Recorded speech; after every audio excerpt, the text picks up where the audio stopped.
Okay, this is the second part of the video, magnetism. All right.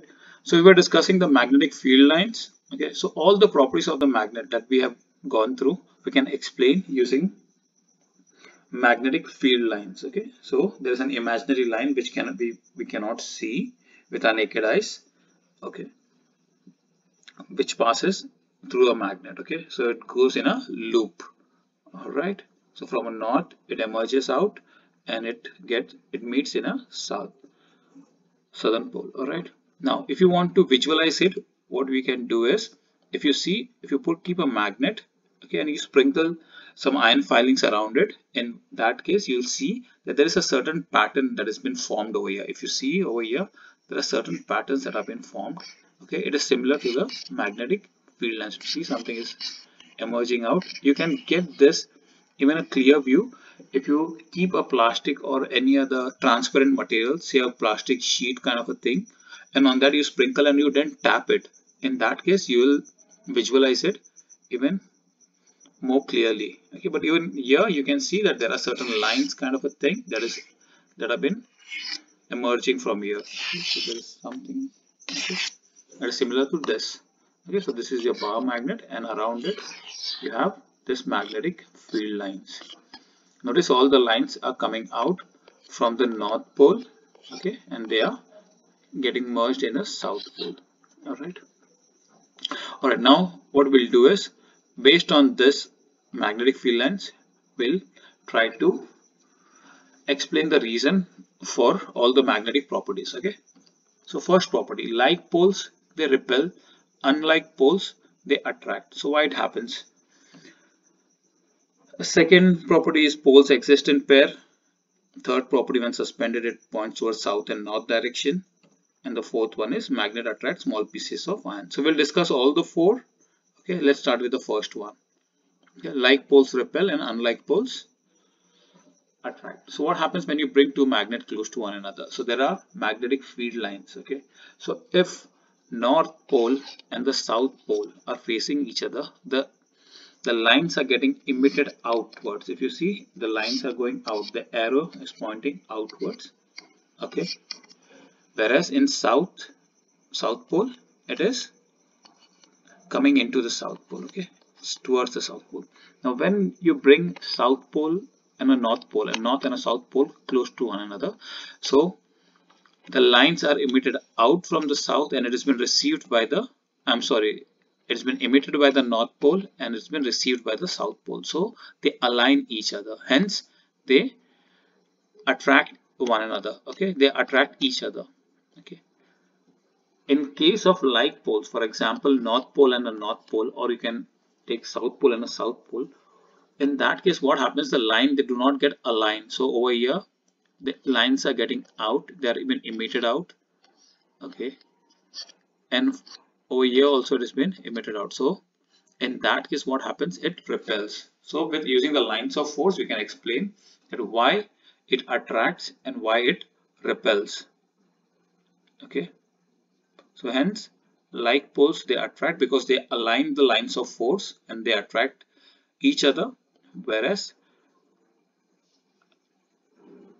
I'm sorry, unlike poles, they align themselves and they attract each other. Like poles, they are unable to align themselves and hence they repel. Alright. Okay, second property. So poles exist in pairs. Now why poles, they exist in pairs? It is also called, magnet is also called as a dipole. Okay, because you will never find a single pole. So it has a magnetic field lines.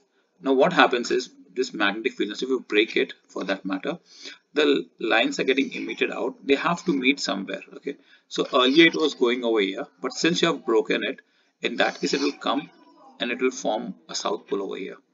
So it will again form it. Here the lines are coming. Okay, so it has to come from somewhere. So once you have broken this, so it will emit from this side. It will emit. Hence it becomes two magnet. All right. Okay. So whenever you break a magnet, what happens is, because of these lines of force, okay, it has been emitted out, a new magnet has been formed. Okay, as long as this magnetic property is there, so a material has a magnetic property because of this lines of force or this lines, okay, this field, magnetic field around it. Okay, so whenever you break it, that field still exists. As long as that field is there, you keep breaking it, it will always form a new magnet. Right.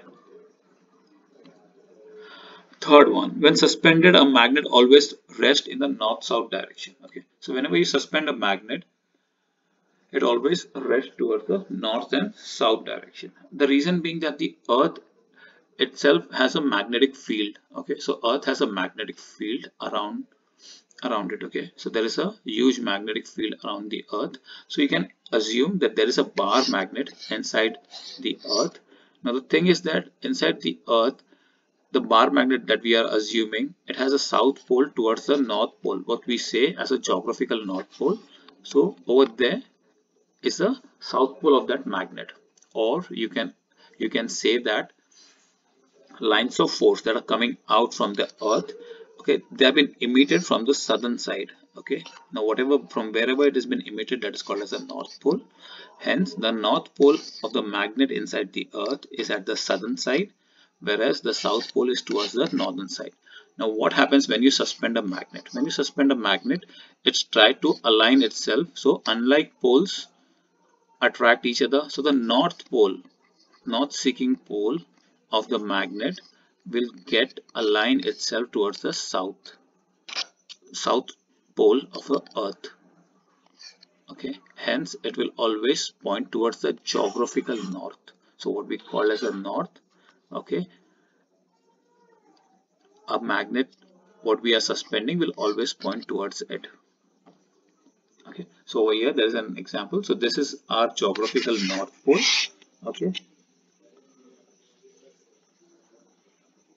this is the magnet inside the earth. It has a south pole over here toward at the north pole, what we call as a north pole. Okay, inside the earth there is a magnetic field that is in such a fashion that if you consider it to be a bar magnet, the south pole is pointing towards the north. Now whenever you suspend the magnet, unlike poles will attract, and hence the magnet always points north towards the north pole.